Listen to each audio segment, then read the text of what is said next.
හස්ත ලක්ෂණ විද්‍යාවත් හස්ත රේඛාත් සංකලනය කරලයි කෙනෙකුට පලාපලයක් කියන්න ඕනේ. ඇත්තටම ගොඩක් අය නොදන්න කතාවක් නේ කියන්නේ. ඒ වගේම දිගු නියපොතු තියෙනවා නම් ඔවුන් බලන්නේ කමන්නේ. ඒ අභියෝගය හැම කෙනෙකුටම වැදගත්. හරි. ඔයගොල්ලන්ගේ අධ්‍යා විතරක් නෙවෙයි, ගෙදර අයගේ අධ්‍යාත් බලන්න. හස්ත රේඛාවලට යන්න ඉස්සෙල්ලා හස්ත ලක්ෂණ විද්‍යාව අතිශය වැදගත්. ඊටාත්ම දිගු ඇඟිලි තියෙනවා. ඔහුගේ ජීවන රටාව ඔහු එකතු කරගන්නා වූ කර්ම ස්වභාවයන් මතින් අතේ සමහර රේඛාවන් වෙනස් විය හැකි ස්වභාවයක් තියෙනවා. අසීමිතව කේන්ති යනවා නම් අසීමිතව බඩු පොළවේ ගහනවා නම් මහා පුදුම කේන්තියක් නයි යන්නේ. අර ලක්ෂණ අධිකව. අපි වයස ගණනය කරනවා. දකුණු අතින් හරියට මේ විදිහට වයස ගණනය කරලා ජීවිත කතාව විපාක රටාව කියන්න පුළුවන්කම තියෙනවා. අපි හිතමු ඊ타මාත්ම කෙටි ඇඟිලි තියෙනවා නම් යම් පුද්ගලයෙකුට. ඔවුන් ඊ타ම කෙටි මහපට ඇඟිල්ලක්, දුර්වල මහපට ඇඟිල්ලක්, අඩු මහපට ඇඟිල්ලක් තියෙනවා නම් ඔහු බුද්ධි මට්ටමේ ඕගොල්ලෝ ඉස්සර වෙලාම ඕගොල්ලන්ගේ දරුවගේ අත ගන්න. දරුවගේ අත අරගෙන බලන්න. ඕගොල්ලන්ගේ දරුවා ඒ වගේම ඒකේ අනිත් පැත්තත් ඒ විදිහම තමයි. පුංචි කාලේ ඉඳලා ඊටමත් පටි නියපොතු, කෙටි නියපොතු, කුඩා ඒ කියන්නේ උසින් අඩු නියපොතු සහ කෙටි ඇඟිලි තියෙනවා නම් දැන් ඉතින් views ටිකක් ගන්න වැඩි වුණාම views ටිකක් ගන්න අවශ්‍ය වුණාම YouTube channel එකකින් කවුරු හරි එකතු කරගෙන රේඛා ටිකක් දාලා මේවයි රජ වෙන රේඛා කියලා ඉතින් මොකක් හරි වැඩසටහනක් කරනවා. පරිසරය හදලා තිබීමම ශාස්ත්‍රවන්තයින්ගේ වැරැද්දක්. මොකද හේතුව රජ වෙන රේඛාවක් කිරුණා තරංග රජ වෙනවා. එතකොට රජ වෙන රේඛා නැති නිසා තමයි රජ වෙන්නේ.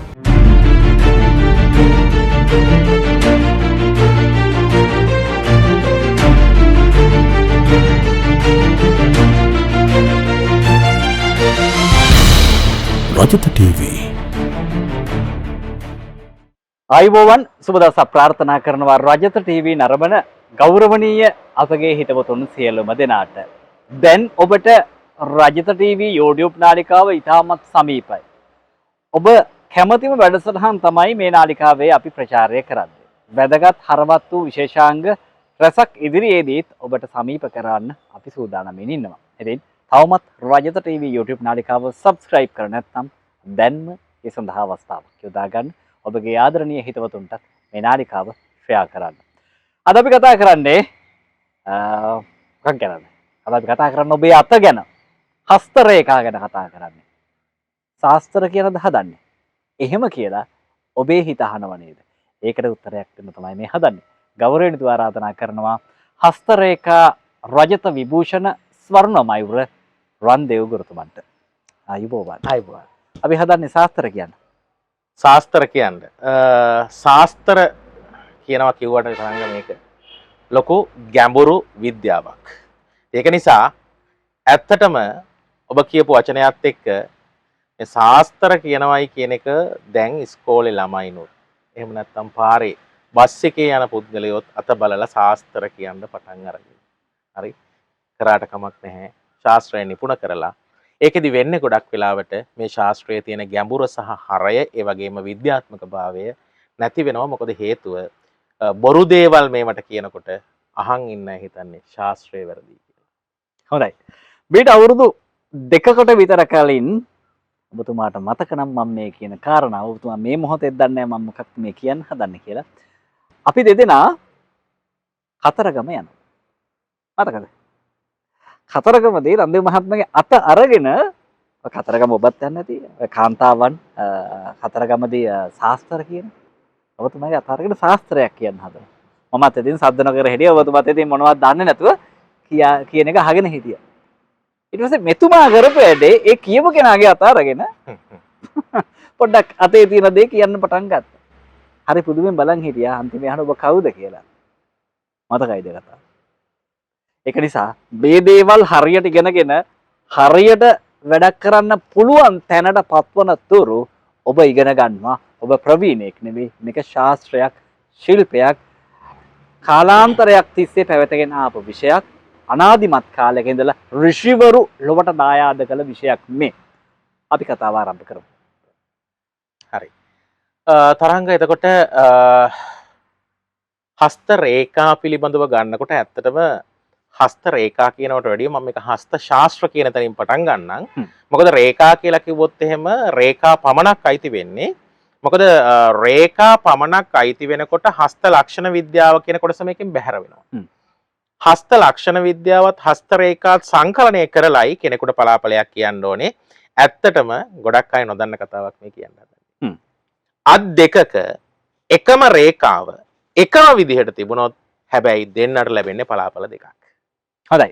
දෙන්නට ලැබෙන්නේ පලාපල දෙකක්. හැමෝටම පලාපල ගොඩක් දැනගන්න පුළුවන් වැඩසටහනක් බැවින් මේ වැඩසටහන අවසන් වන තුරු රැඳී සිටින්න වැඩසටහන මැදදී ඔබේ අත අරගෙන ඔබටම පලාපලයක් කියන්න පුළුවන් මට්ටමයි අපි ඔබ ප්‍රවීණයක් කරනවා. ඒ කියන්නේ මේ වැඩසටහන අතරතුර ප්‍රවීණයක් කරන්න සූදානම්. එහෙමද නන්දේ මහත්තයා? යම් දැනුමක් දෙන්න යම් දැනුමක් ලබා දෙන්න සූදානම්. හොඳයි. නන්දේ මහත්මයා ගැහැණු පිරිමි කියලා වම් අත්ල දකුණු අත්ල කියලා වෙනසක් තියෙනවද? ගැහැණු පිරිමි කියලා වම් අත්ල දකුණු. අපි සාමාන්‍යයෙන් ඔය ඉන්දියානු හස්ත රේඛා ශාස්ත්‍රය තුළ කාන්තාවන්ගේ වම් අතත් ඒ වගේම පුරුෂයන්ගේ දකුණු අතත් බලන්න කියලා යම් නියමයක් තියෙනවා. නමුත්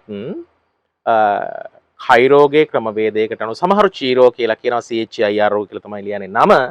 නැත්නම් මම මේක නැවත කියන්නේ නැත්නම් මම නොදැන කිව්වයි කියලා හිතයි. නමුත් ඔහුම කියලා තියෙනවා ඔහුගේ නම ශබ්ද කරනකොට කයිරෝ කියලා ශබ්ද කරන්න කියලා. එතකොට ඔහු මේ ලෝකයට හඳුන්වා දුන්නු මේ නිවැරදි කිරීම එක්ක ඔහු පැහැදිලිවම කියනවා කාන්තාවන්ගේ සහ පිරිමින්ගේ දෙගොල්ලන්ගෙම දකුණු අත හස්ත රේඛා පරීක්ෂාව සඳහා යොදා ගන්න. එතකොට අපිත් ප්‍රායෝගිකව බලනකොට අපිටත් පැහැදිලිවම පෙනිලා තියෙනවා හස්ත රේඛාවලදී දකුණු අතේ දෙන පලාපලයේ ඉතාමත්ම නිවැරදි බව. මේ නිවැරදි කියලා කියන්නේ තරංග මේ උඩින් බලලා ඔයා මේ වගේ ඔයාගේ චරිත එහෙම නෙමෙයි. ඇත්තටම යම් දෙයක් සිදු වෙනකොට අපි හිතමුකෝ මෙයාගේ විවාහය සිද්ධ වෙන්න තියෙන වයස අවුරුදු 23 දී. අපි වයස ගණනය කරනවා. දකුණු අතින් හරියට මේ විදිහට වයස ගණනය කරලා ජීවිත කතාව විපාක රටාව කියන්න පුළුවන්කම තියෙනවා. දැන් ඔබතුමා පරීක්ෂා කිරීමේදී සමහර වෙලාවට මා දැකලා තියෙනවා අත් දෙකම අරගෙන බලනවා. අනිවාර්යයෙන්ම. අත් දෙකම අපිට බලන්න ඕනේ ප්‍රමුඛ තත්වයක් මූලික තත්වයක් දෙනවා දකුණු අතට. රැගෙන ආවෙමු වමත සකසා ගත්තෙමු දකුණත. එතකොට කතාවත් එක්ක ඉගෙනගත දේවල් එක පරස්පර විරෝධී නේ. ඔබතුමා එකක් කියනවා පොතේ එකක් තියෙනවා කියනවා. මොකද්ද හරි? ඒ කිව්වේ දැන් ඔබතුමා කියනවා දකුණු අත බල්ලා කියනවා වම් අත බල්ලා කියනවා. දැන් මම දැකලා තියෙනවා ඔබතුමා අත් දෙකම අරගෙන. නෑ ඒක තමයි කියන්නේ. රැගෙන ආවෙමු වමත. ඒ කියන්නේ කර්මීය වශයෙන් රැගෙන ආපු දේ වමතේ සඳහන් වෙනවා. සකසා ගත්තෙමු දකුණත. ඒතර වර්තමානය තුල ප්‍රතිඵල සකස් කරගනිමින් ජීවිතයේ ඉදිරියට ගොඩනගාගෙන යන ආකාරය දකුණතින් කියවෙනවා. අපි විශේෂයෙන්ම මාරකවලදී වගේ නම් ඒ වගේම විශේෂිත අවස්ථාවලදී වගේ නම් අනිවාර්යයෙන්ම අපි අත් දෙකම බලනවා තරංග. ඒ වගේම අත් දෙකම බැලුවත් මම ඉස්සර දකුණු අත කියන වචනේ කිව්වේ වෙන මොකුත් නෙමේ ප්‍රමුඛ ස්ථානයක් දකුණු අතට දෙන්න. හොඳයි. අද රජත නරවන ඔබ හිතනවා මේ වැඩසටහන ආරම්භයේදී අයියෝ මේ ශාස්ත්‍රණේ කියන්නේ හස්ත රේඛානේ ඔබ කොහෙද වෙන්න මේ මටත් මේ කට්ටිය මගේ අත බලලා අද වෙනතුරු වෙලා නැහැ. ඔය දේ මටත් වෙලා තියෙන මගේ අත බලලා කියපු දේවල් අද වෙනතුරු ඉටු වෙලා නැහැ. මොකද්ද මේක වෙනසක් නේ තරංග මෙන්න මෙහෙමයි. සාමාන්‍යයෙන් ඉවර වෙලා අපි සාමාන්‍යයෙන් ගත්තාම කෙනෙකුගේ අතක් බලලා කියන පලාපලය අනිවාර්යෙන්ම කෙටි කාලීන නම් නිවැරදි පසුගිය දේවල් සම්බන්ධයෙන් නම් ඉතා නිවැරදිව කිව හැකියි. නමුත් යම්කිසි කෙනෙක් ඔබට අවුරුදු 10කට එහා 15කට එහා අනාගතයක් පිළිබඳ පලාපලයක් කියද්දී විශේෂයෙන්ම පලාපලය කියන කෙනා ප්‍රවේශම් විය යුතුයි. මොකද හේතුව ඔහුගේ ජීවන රටාව ඔහු එකතු කරගන්නා වූ කර්ම ස්වභාවයන් මතින් අතේ සමහර රේඛාවන් වෙනස් විය හැකි ස්වභාවයක් තියෙනවා. ලෝකේ ප්‍රසිද්ධම හස්තරේඛා විශේෂඥයෙක් වෙන යසුතෝ නිශිතානි කියලා තියෙනවා. එයා දැකලා තියෙන බව එක රැයකින් හස්තයේ රේඛාවන් විශාල ප්‍රමාණයක් වෙනස් වූ පුද්ගලයෙක් පිළිබඳව. ඒක අසාමාන්‍යයි. සාමාන්‍යයෙන් එහෙම වෙන්නේ නැහැ. නමුත් දීර්ඝ කාලීනව වසර 5-10 වගේ යනකොට මේ අත්ලේ රේඛා යම් යම් නවීකරණයන්ට ඔහුගේ කුසල ක්‍රියාවන් මත සිද්ධ වෙන්න වාජනීය වෙන්න ඉඩකඩ තියෙනවා. හොඳයි. රන්දේ මහත්මයා ඔබතුමා අංක විද්‍යාව පිළිබඳව ප්‍රවීණෙක්, ජ්‍යොතිෂ පිළිබඳව ප්‍රවීණෙක්, ආචාර්යවරයෙක්, හස්තරේඛා පිළිබඳවත් එහෙමයි. ඔබතුමාත් එක්ක මම වැඩසටහන කිරීමේදී මේ ප්‍රශ්නේ මම අහලා තියෙනවා ඒ වැඩසටහනට සාපේක්ෂව. ඔබතුමා අංක විද්‍යාව කිරීමේදී රන්දේ මහත්මයා කතා කරන්නේ හර විද්‍යාත්මකව.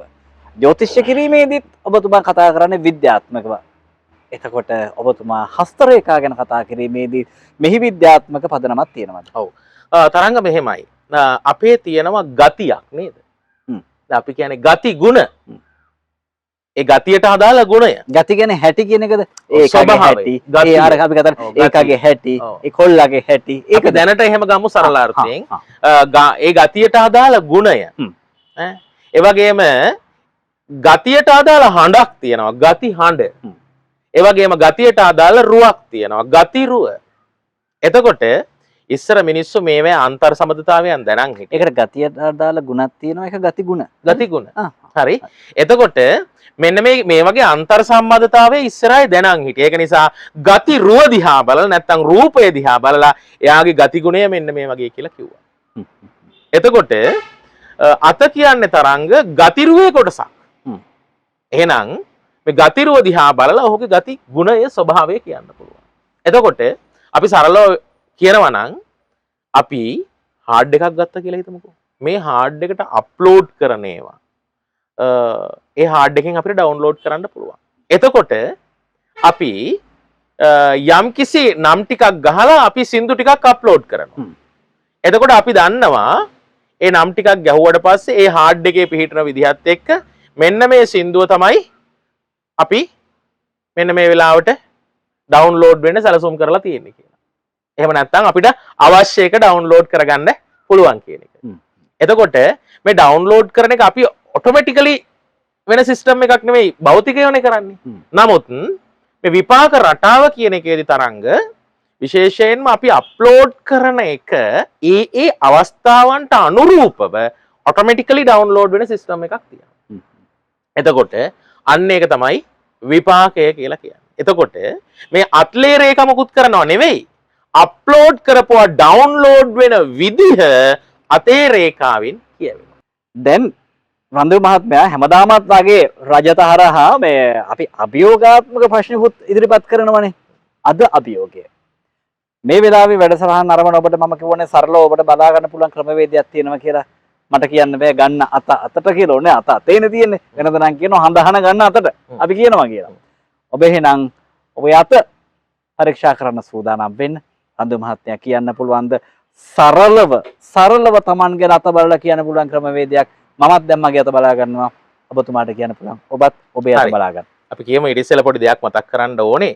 රජත ටීවී පටන් ගත්තු දවසේ ඉඳලම අපිව අමාරුවේ දාන්න හදනවද කියලා මම මේ බලන්නේ. කමන්නේ. ඒ අභියෝගය හැම කෙනෙකුටම වැදගත්. හරි. ඔයගොල්ලන්ගේ අධ්‍යා විතරක් නෙවෙයි, ගෙදර අයගේ අධ්‍යාත් බලන්න. හස්ත රේඛාවලට යන්න ඉස්සෙල්ලා හස්ත ලක්ෂණ විද්‍යාව අතිශය වැදගත් තමයි. ඒක නිසා මම හස්ත ලක්ෂණ වලින් කියන්නම්. ඔයගොල්ලන්ගේ ඇඟිලි ගැනයි මේ කියන්න. අපි හිතමු ඊ타මාත්ම කෙටි ඇඟිලි තියෙනවා නම් යම් පුද්ගලයෙකුට. ඔවුන් භෞතිකයි. කෙටි ඇඟිලි තියෙනවා නම් භෞතිකයි. ඊ타මාත්ම දිගු ඇඟිලි තියෙනවා නම් ඔවුන් ආධ්‍යාත්මික පැත්තට යොමුවක් තියෙනවා. නැත්නම් ඔවුන් මානසිකයි. ඒ වගේම දිගු නියපොතු තියෙනවා නම් ඔවුන් මානසිකයි, කෙටි නියපොතු තියෙනවා නම් භෞතිකයි. මිනිත්තුවක් කියලා දැන් මේ අතේ රේඛා පේන්නේ නැහනේ. කෙටි ඇඟිලිද දිගු ඇඟිලි තියෙන්නේ. ඔය සාමාන්‍ය මධ්‍යස්ථ ප්‍රමාණයේ ඇඟිලි පිහිටලා තියෙනවා. ඒ කියන්නේ දෙක මිශ්‍ර ලක්ෂණ තියෙනවා. මිශ්‍ර ලක්ෂණ. අපි ගත්තාම මෙතෙන්ට සාමාන්‍යයෙන් නියපොතු ගත්තාම නියපොතු සාමාන්‍ය කෙටි දිග ප්‍රමාණයකට කියලා ගන්න පුළුවන්. ඒ කියන්නේ ඊටාම දිගු නෙවෙයි සාමාන්‍යයෙන් කෙටි දිගු ප්‍රමාණයකට කියලා අපිට ගන්න පුළුවන්කම තියෙනවා. මධ්‍යස්ථයි. මධ්‍යස්ථයි. ඔබතුමාගෙන පොඩ්ඩක් මට වැඩි ඇඟිලි දිගයි වගේ. ඔව් ඒකනේ අපි ශාස්ත්‍රීය පැත්තේ ඉන්නේ. ඒකනේ අපි මනස මෙහෙයවලා මනස මෙහෙයවන කටයුතු වලින් ශාස්ත්‍රීය දේවල් වලින් ඒ කටයුතු කරන්න මේ සෑම දෙයක්ම වැදගත් වෙනවා. හොඳයි. දැන් මේ වෙලාවේ මාත් එක්ක ඉන්න කණ්ඩායම, නිෂ්පාදක කණ්ඩායම, කැමරා ශිල්පීන්, ආලෝක ශිල්පීන් හැමෝම තමන්ගේ අත් පරීක්ෂා කරන වෙලාවේ අපි බලාගෙන ඉන්න උදවියට කියමු තව අලුත් දෙයක්. ඔව්. ඒකයි මම ඒකෙන් පොඩ්ඩක් ඉස්සරහට එනවා තව පොඩි වැරදි වැටහීමකට යන්න පුළුවන් නිසා මම ඒකනේ වැරදි කරලා යන්නම්. මොකද අර කෙටි නියපොතු තියන අයට ශාස්ත්‍රීය අධ්‍යාපනය බැරිද කියන එක. ඒගොල්ලෝ මේක ප්‍රායෝගික ප්‍රතිකඩයන් තමයි වැඩිපුරම අල්ලගන්නේ. මට අවශ්‍ය දේ ඉස්සෙල්ලා කියන්න බැරි වුණා. ඕගොල්ලෝ ඉස්සර වෙලාම ඕගොල්ලන්ගේ දරුවගේ අත ගන්න. දරුවගේ අත අරගෙන බලන්න. ඕගොල්ලන්ගේ දරුවා දිගු ඇඟිලි තියෙන, දිගුණිය තියෙන දරුවෙක් නම් ඒ දරුවා බලන්න. ඒ දරුවා ගොඩක් දේවල් කියනවා ඇති. අපි මෙහෙම කරමු. නමුත් ඇත්තටම කරන්නේ නැහැ. ඒ වගේම තමයි දරුවට පාඩම් කරන්න කිව්වම තරංග අද හවස ඉඳලා පාඩම් කරනවා. හැබැයි හවසට දරුවා මොකද්ද කියන්නේ? නෑ මම හෙට උදේ ඉඳන් අනිවාර්යයෙන්ම පාඩම් කරනවා. රටේ නැති දේවල් කියනවා. ඒ වගේම පහවදා උදේට කිව්වහම නෑ මම අද හවස ඉඳලා අනිවාර්යයෙන්ම පාඩම් කරනවා. දරුවට හිතෙන්නේ එහෙම. ඇයි? ඇඟිලි දිග වෙනකොට නිය දිග වෙනකොට තරංග මානසිකයි. දැන් ඔබ සමාජය තුළ පුද්ගලයෙක් ගත්ත කෙනෙක් ඔබේ හොඳම යාළුවා කියලා ගන්නකෝ. ඔබේ හොඳම යාළුවා ඔබට හම්බ වෙනකොට දිගු ඇඟිලි සහ දිගු නිය තියෙනවා නම් ඔබ එයාගෙන් අහන්න කෙලින්ම කතා කරලා බය නැතුව ඔයා මෙච්චර කල් කරන්න හිතපුවා කරා නම් අද ඔයා උතර නැහැ නේද? මොකද හේතුව එයා හොඳ සැලසුම් කරලා තියෙනවා. නමුත් ඒ සැලසුම් හරියට ප්‍රායෝගික වෙලා නැහැ. හරියට ප්‍රායෝගික කරන්න හරි අපහසුතාවයක් තියෙනවා. දිගු නිය දිගු ඇඟිලි දිගු අත්ලත් ඒකට එකතු වුණොත් ඇදීම යනවා තමයි දිගු වෙවීම යනවා තමයි. හැමදාමත් රජත හරහා ඔබට ප්‍රායෝගික කරුණු කාරණා තමයි ගෙනහැර දැක්වේ වැඩසටහන් වලින්. ඉතින් මේකත් ඒ වගේම ප්‍රායෝගිකයි. එතුමා කියනවා මේ ඔබගේ දරුවා ගැන කතා කරන්න. ඔබගේ දරුවගේ අත බලන්න, ඇඟිලි ටික බලන්න. ඔබටම තේරෙනවා ඇති කියු කාරණා කමෙන්ටුවක් පළ කරන්න. රන්දේ මහත්තයා. ඔව්. ඒ වගේම ඒකේ අනිත් පැත්තත් ඒ විදිහම තමයි. පුංචි කාලේ ඉඳලා ඊටමත් පටි නියපොතු, කෙටි නියපොතු, කුඩා ඒ කියන්නේ උසින් අඩු නියපොතු සහ කෙටි ඇඟිලි තියෙනවා නම් සමහර විට ගෙදර බඩුත් පොළවේ ගහනවා නම් පොඩ්ඩක් අත දිහා බලන්න. මේ දරුවා අරගෙන ඇවිල්ලා තියෙන්නේ කුමන ස්වරූපයකින්ද කියන එක. චුට්ටක් කේන්තියන්ට අඩ දම්බරකාරී එහෙමද?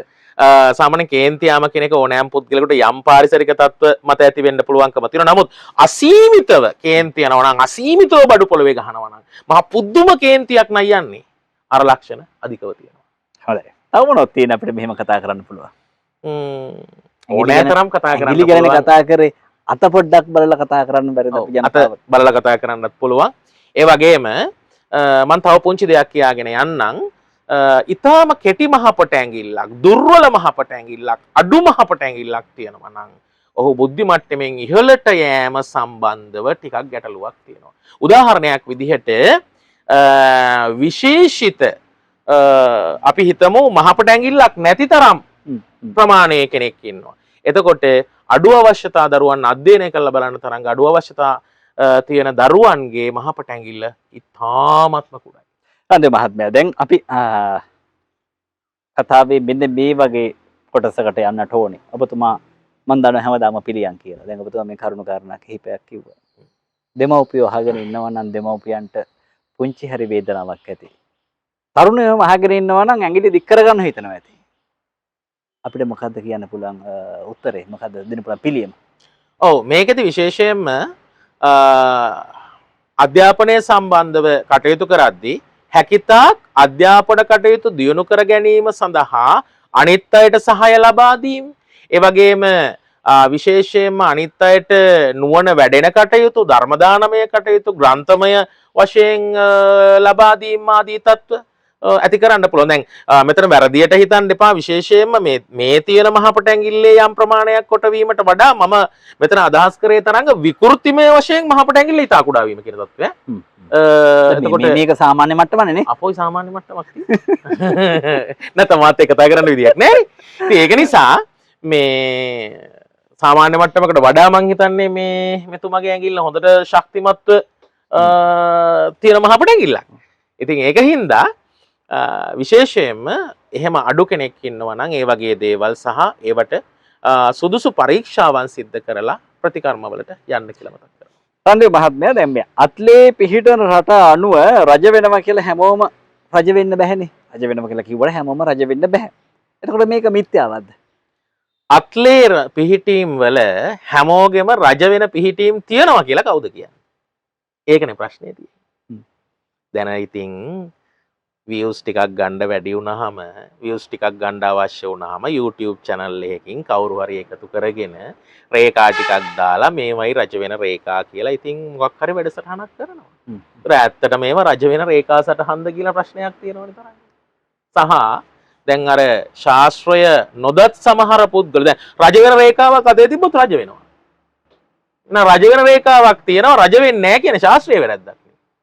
ඔව් අභියෝග කරන ශාස්ත්‍රයටනේ. ඒක නිසා රජ වෙන රේඛා තියෙනවා ඇයි රජ වෙන්නේ නැත්තේ කියලා අහන්න පරිසරය හදලා තිබීමම ශාස්ත්‍රවන්තයින්ගේ වැරැද්දක්. මොකද හේතුව රජ වෙන රේඛාවක් තියෙන තරංග රජ වෙනවා. එතකොට රජ වෙන රේඛා නැති නිසා තමයි රජ නොවී තියෙන්නේ. මෙච්චර කාලයකට රජ වෙන රේඛාවක් සහිත අතක් හමු වෙලා තියෙනවා. යම් ආකාරයක පාලන තන්ත්‍රය ලංකාවේ ජනාධිපතිවරු මේ වෙනතුරු ඇවිල්ලා නැහැ. ඇමතිවරු ඇවිල්ලා තියෙනවා. රජ වෙනවා කියන ජනාධිපති වෙනවා කියන එකනේ. ඒක නිසා අපි ඒ කියන්නේ ඒගොල්ලන්ගේ අත අපි බලලා තියෙනවා මුද්‍රිත මාධ්‍ය වලින් හරි එහෙම නැත්නම් ඔය ඉන්ටර්නෙට් එකෙන් අරගෙන අපි බලලා තියෙනවා. ඒක වෙනත් කතාවක්. නමුත් මේ පාලන තන්ත්‍රයේ පාලන බලය යම් ආකාරයකට ලබා ගැනීම සඳහා යම් ප්‍රමාණාත්මක හැකියාවක් තිබිය යුතුයි. යම් පුද්ගලයන් උදාහරණයක් විදිහට අපි AG කෙනෙක් ගත්තොත් එහෙම නැත්නම් ස්ථානාධිපති කෙනෙක් ගත්තොත් එහෙම එතන රජු ඔහු. ඉතින් ඒ රජවීමේ ස්වභාවය ඒ ආකාරයෙන් දැකලා කෙනෙකුට රජ වෙනවා කියන්න පුළුවන්. හැබැයි ඒක රටේ රජවීම නෙවෙයි. රටේ රජ නොවුනත් තමා සිටින ස්ථානයේ රජ වෙන පාලන බලය අධික වීමේ රේඛා පිහිටීම් තියෙනවා. නමුත් ඒ සමහර විට ශාස්ත්‍රඥයෝ ඒ අර්ථයෙන් කියලා අනිත් අය වැරදියට අර්ථකථනය කරගත්තා වෙන්න පුළුවන්. නමුත් උලුප්පා දැක්වීම රටේ රජවීම කියන එක වැරදි. කන්දේ මහත්තයා අපි දැන් ගොඩක් දේවල් කතා කරානේ. ඔබතුමා ජනතාවට තේරුම් ගන්න පුළුවන් වන ආකාරයේ ක්‍රම කිහිපයක් කිව්වා ඇඟිලි බලන්න අත බලන්න කියලා. මේ ශාස්ත්‍රය හරියටම ගන්න තැනක් තියෙනවද කොහොමද අපි ඉගෙන දැනගන්නේ? මෙහෙමයි හරියටම ගන්න තැනක් තියෙනවද කියලා බලනකොට පළවෙනිම දේ තමයි තරංග මගේ යෝජනාව. දැන් මම පුද්ගලික පන්ති කරනවා ඒක වෙනම කතාවක්. නමුත් මට කියන්න බෑ මම හරි අනිත් අය වැරදි කියන එක. ඕනෑම කෙනෙක් ගත්තාම පළවෙනිම දේ ඔබ ඔහුව පරීක්ෂාවට ලක් කරන්න. හරි? මගෙන් අවශ්‍ය නම් හස්ත පරීක්ෂාවක් කරන්න. ඒක වැරදි නම් මං ගාවට එන්න අවශ්‍ය නැහැ නැවත. හරි? තව කෙනෙක් අවශ්‍යයි හොඳයි කියලා හිතනවා නම් ඔහුගෙන් පරීක්ෂාවක් කරන්න. ඔහු නිවැරදි නම් ඔහු සමග ඒ ගමන යන්න පුළුවන්කම තියෙනවා. ඒ වගේම අපේ තියෙනවා විශේෂිත නොමිලේ දේශන මාලාවක්. ඒකටත් කැමති කෙනෙකුට සම්බන්ධ වෙන්න පුළුවන්. අපි මාසෙකට එක් හස්ත රේඛා දේශනයක් තියෙනවා සම්පූර්ණම නොමිලේ. ඒ වගේ මෙතනින් එහාට ගිහිල්ලා වෘත්තිමය හස්ත රේඛා පරීක්ෂක වරයෙක් වෙන්න අවශ්‍ය නම් ඒ පන්ති වලට සම්බන්ධ වෙන්න පුළුවන්. ඒවටත් වෙනම පාඨමාලාවන් තියෙනවා. ඒකෙදී ඕගොල්ලන්ට මුල සිට ප්‍රත්‍යක්ෂ වෙනවා මේ උගන්වන සියලු දේ ඇත්ත කියන එක. මොකද හේතුව අපි උගන්වන හැම දෙයක්ම තරංග ඇත්ත වෙන්න ඕනේ. ඇත්ත වෙනවා. එහෙම නැත්නම් ඒ පන්තියෙන් වැඩක් නැහැ. හොඳයි. ඔබට පුළුවන් මේ පාඨමාලාවන් පිළිබඳව වැඩි විස්තර දැනගන්න තිරේ දිස්වන අංකයට කතා කරලා ඒ වගේම ඉදිරියේ පැවැත්වෙන වැඩසටහන් පිළිබඳව සහ ඉදිරියේ පැවැත්වෙන දේශන පිළිබඳව දැනුවත් කිරීම ඕනෑම දෙයක් දැනගන්න පුළුවන් රන්දේව් මහත්මයාගේ කණ්ඩායමත් එක්ක එකතු වුණොත් රන්දේව් දේශන මාලාව නොමිලේ කියලා තියෙනවා WhatsApp group එකක්. ඒ group එකට ඇතුළත් වෙලා බොහෝ දේවල් ඔබට දැනගන්න පුළුවන්. ප්‍රායෝගික මට්ටමින් සිදුවන පාඨමාලාවන් සහ නොමිලේ සිදුවන පාඨමාලාවන් මේ දෙකම ඔබට තියෙනවා එකතු වෙන්න අවස්ථාව තියෙනවා. රන්දේව් මහත්මයා බොහොමත් ස්තුතියි. අද අපි කතා කරා බොහෝ දේ. තවත් ඉදිරි දවසක හස්ත රේඛා පිළිබඳව කතා කරමු. ඔබට සුබ දවසක්. ආයුබෝවන්. ආදරණීය හිතවතුනි ඔබට පුළුවන් රජත TV YouTube නාලිකාව subscribe කරන්න. මෙවැනි වැඩසටහන් ඉදිරියේ තව තවත් දැක බලා ගන්න. නාලිකාව share කරන්න පුළුවන් ඔබගේ ආදරණීය හිතවතුන් වෙත. එහෙමනම් අපට සුබ දවසක්. ආයුබෝවන්.